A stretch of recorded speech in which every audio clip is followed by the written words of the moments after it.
Well, I'm here with an old friend. It's been many, many years since I've seen Mike Hirsch, stand-up comedian extraordinaire, and he's brought me cookies. Now, Mike, I know you're a comedian, but when did you start baking cookies?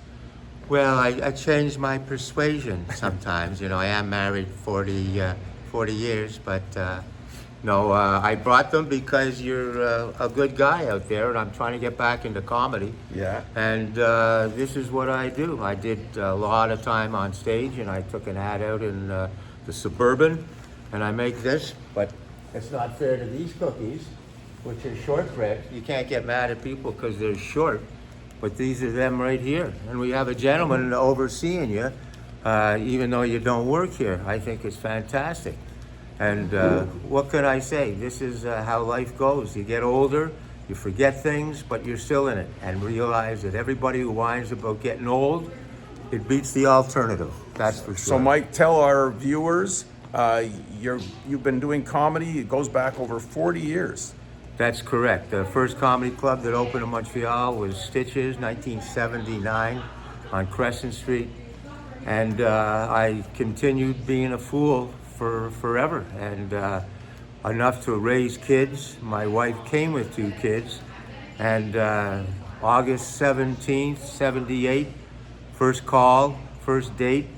6 years later, City Hall, we got married, and then from there, we had at the Keg, we celebrated 46 years together. How many voices do you do about? 4.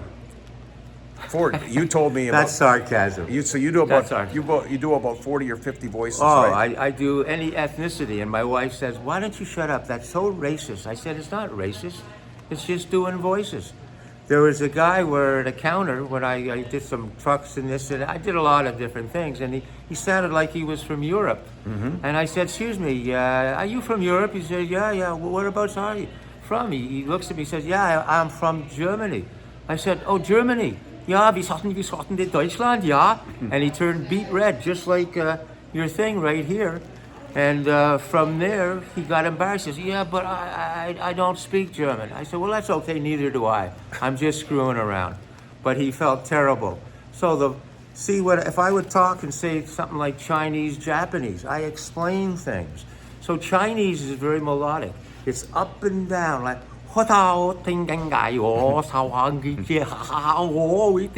Japanese, guttural, all from your throat.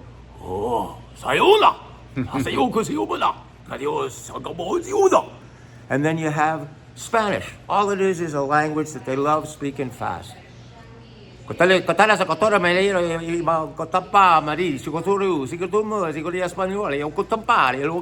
Italian, same thing, kind of fast, but more like Chinese.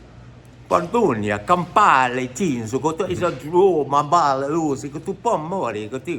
this one here I always love doing. I think this is kind of neat, and that's why I go from Swedish to Jamaican back. Swedish would be, "Lars, we're going to the Tula Festival tomorrow. I didn't know that. He's coming here to the Lugetan man. Telling me, man, get on jigger, man, impossible, blood clot, man, impossible. Maybe smoke a do, come back tomorrow, man." And thank you very much for your time. So on all of the things that I do, and this is the one I love telling kids. I meet strangers, and I said, "You got to do this one." And the little kid, and I have a granddaughter who's 3, and I told her, and she loves doing it. And it's a cat, and I can show you how to make a mountain lion out of a cat, which be easy.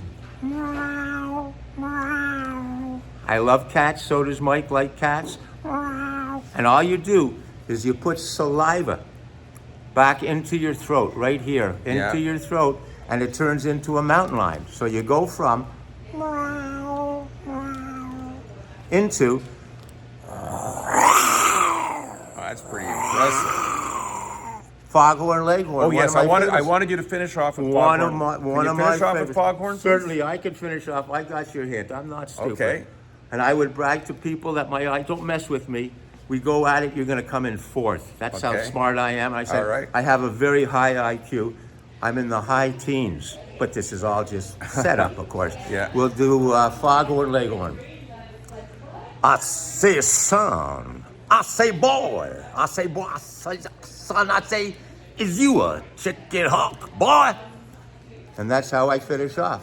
That's Mike, amazing. it was a pleasure. Mike, tell people who are watching, how can they hire you? Where can they reach you by phone? Well, I have some ads and stories in the Suburban, and I want to get back to comedy, and I miss it. Don't stop. I embarrass my wife because I do my voices and all that, and I want to get back, and I do house parties. I once had to run 4 in a row because they told me, oh, I don't have the first one. I don't have the same friends. Can you come next Saturday? And then the next one, I did four Saturdays in a row, which was pretty good.